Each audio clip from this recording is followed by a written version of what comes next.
This is the Jack Murphy Podcast. Here's your host, Jack Murphy. Welcome back to another edition of the Jack Murphy Podcast, where you can get it anywhere you get a podcast. YouTube, Podbean, Spotify. It's on all these platforms. A lot of them I've never even heard of. So like the video and subscribe. We're now at 162 subscribers. Oh, and by the way, check out our historical content at History City. Again, you can find that on YouTube. It's a very popular channel. There's almost 10,000 subscribers at History City. Yeah, go check that out.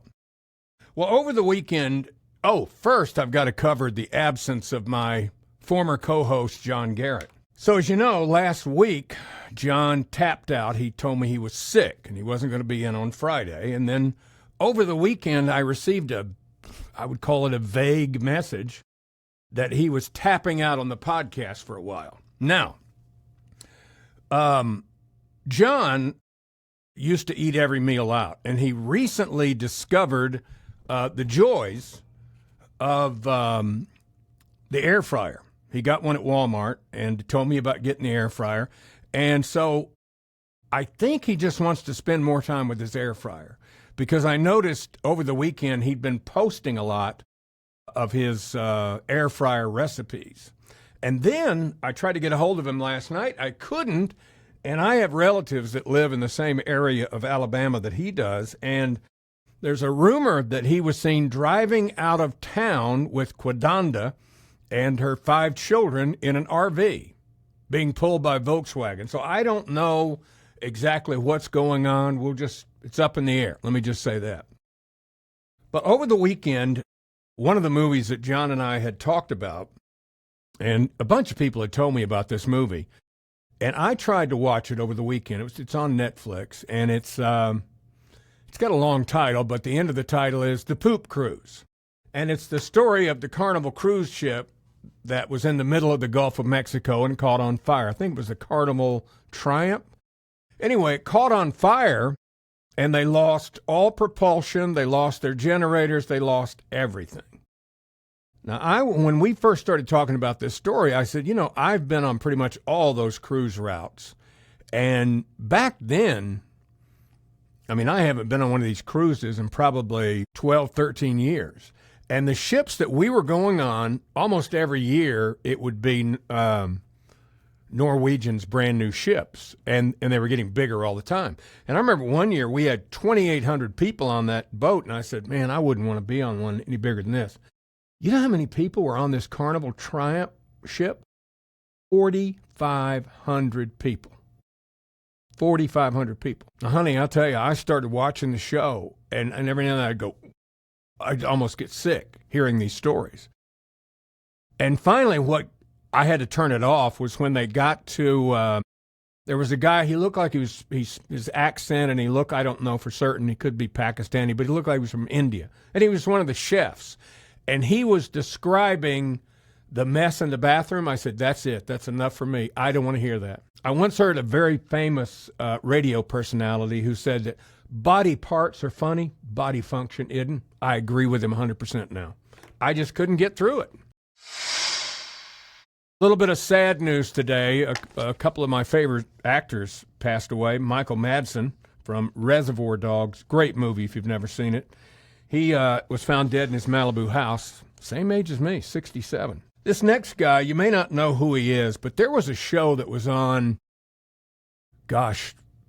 12, 13, 14 years ago. It was called Nip Tuck. The guy that played, no, wasn't Dexter, it was another guy. Anyway, but this guy was on the show. Nip Tuck was a story about these Miami plastic surgery doctors. They had one of these boutique clinics where women came in to get, mainly women, came in to get plastic surgery. And this guy was one of the surgeons. And it was just a fascinating show. It was so lifelike and real. Julian McMahon is his name. He's from Australia. He's only 56 years old. Succumbed to cancer over the weekend. So rest in peace, Julian and Michael Madsen. Just terrible.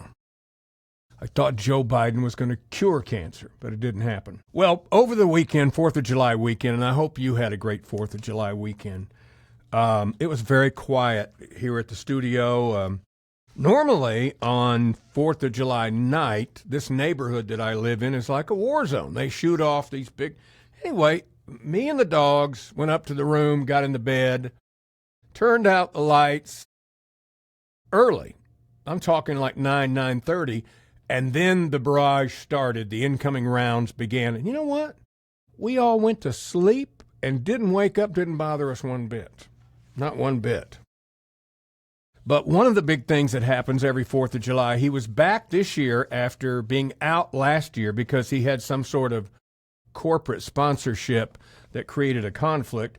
Joey Chestnut reclaimed his title as the Nathan's hot dog, top eating hot dog guy. He ate, let me see here, 70 and a half hot dogs in 10 minutes. I never got it. Why would you want to do that to yourself? I understand why Nathan's does it, but I don't understand why anybody would want to do that to their body. I just told you last week, there is no safe amount of processed meats that you can eat. No safe amount, which means even a bite, just a bite can cause type 2 diabetes or colorectal cancer. Just stop it. Holy cow.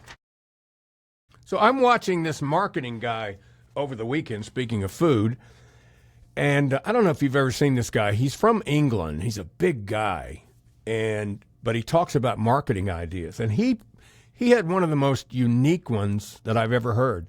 Apparently, there's a very, very popular Indian restaurant in London. It's called Dashoon, I believe, was the name of it. And he said they came up with this idea about 20 years ago, and he said, I can't believe, in the words of the British, more people haven't nicked this idea or stolen the idea. And here it is. Here's the idea. When you come to the restaurant, if you've been there a certain number of times, they'll come to your table and give you a dice. All right? And I guess they first roll amongst each other at the table until there's a winner at the table. All right? So I guess if you have more than a party of 6, you're out of luck. But anyway, you roll it, and somehow it's a dice game so that whoever that winner at the table is, he gets to roll the dice the next time he comes in.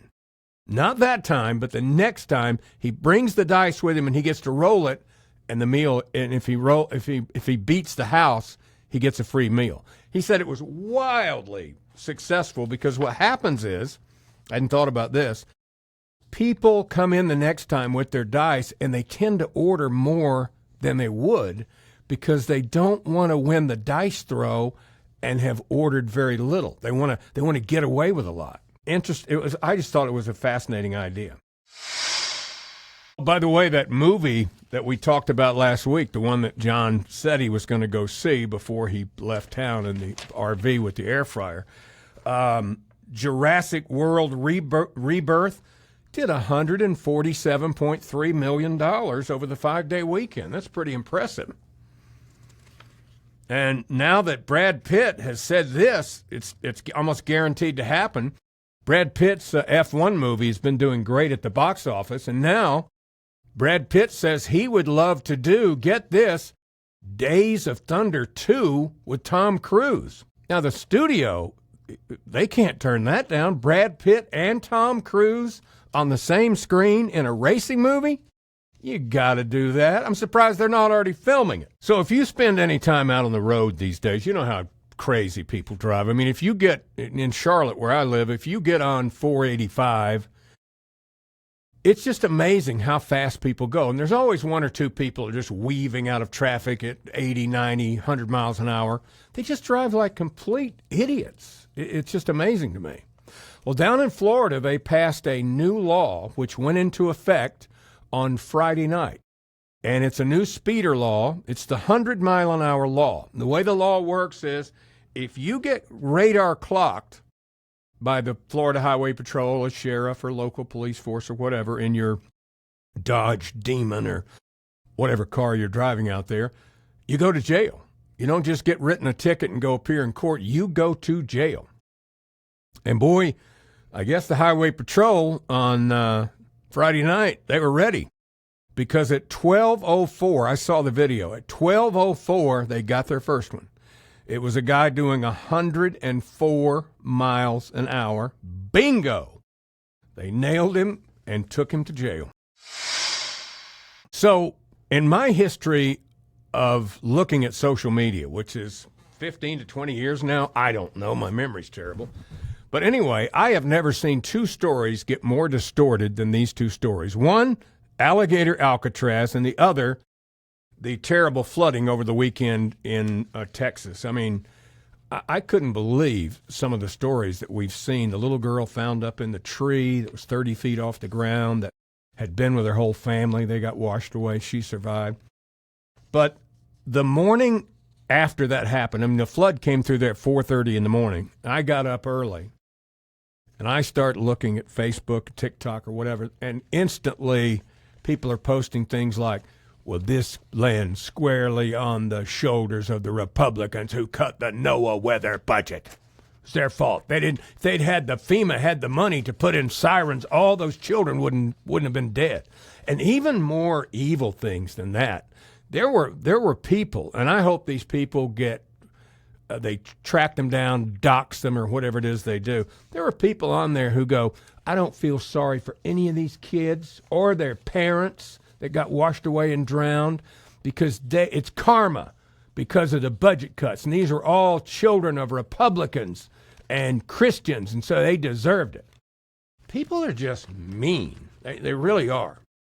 But anyway, I was watching a YouTube video later on that same day, and it was an El Paso station, which is fairly near to Kerrville, and the female anchor asked the weather person, Dave or whatever his name was, Dave, could you give us a timeline on the alerts that were issued for the flood and so forth? They were predicting a flash flood all day long. I think it was on Thursday before the flood actually happened.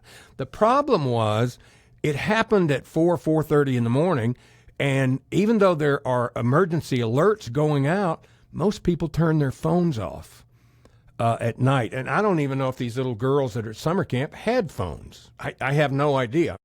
I have no clue. But they had very little warning because the water came up 27 to 30 feet just amazingly quick and just wiped the place off the map. It was terrible. But the other story where social media has gone wild is this alligator Alcatraz. Now, last week, or maybe the week before, President Trump went there, and all the news channels covered it.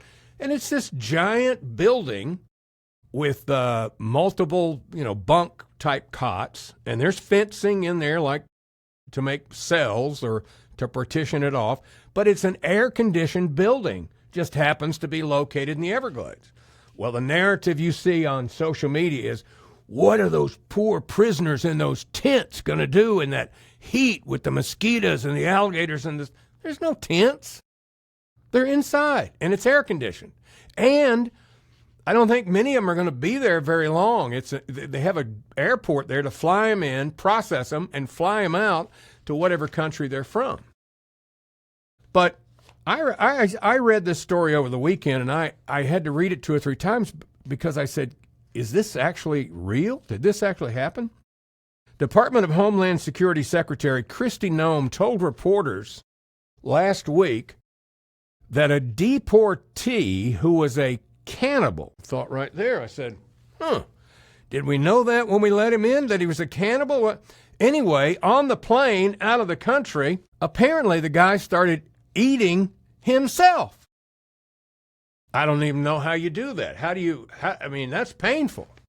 He started eating himself. Now, obviously, this guy had severe mental problems. And that's one of the reasons that these Central American countries, a lot of them, just like the Cubans did, they want to send the people that they don't want to take care of anymore. So they send a lot of people that are mentally ill, that are in their they just empty out the jails and the mental facilities and send them to America.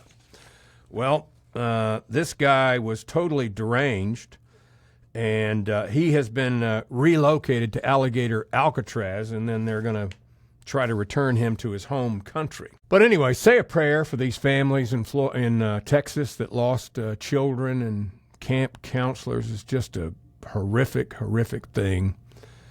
And maybe say a prayer for John too, and his air fryer and the RV. We don't know where he is. We don't know when he's coming back. But anyway, thank you for tuning in to the Jack Murphy Podcast today. You can get it on YouTube. Just search for that Jack Murphy Podcast on YouTube, or maybe you're in the car or out for a walk. You can get it on any of the other podcasting platforms, wherever you get your podcast.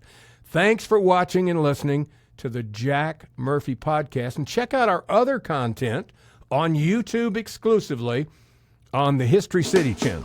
Thanks for watching the Jack Murphy Podcast. Remember to like, subscribe, and ring that bell. Go ahead, ring it. Get alerts when a new episode drops, and tell your friends about the Jack Murphy Podcast. But only the cool friends, please. Tune in next time for another episode of the Jack Murphy Podcast.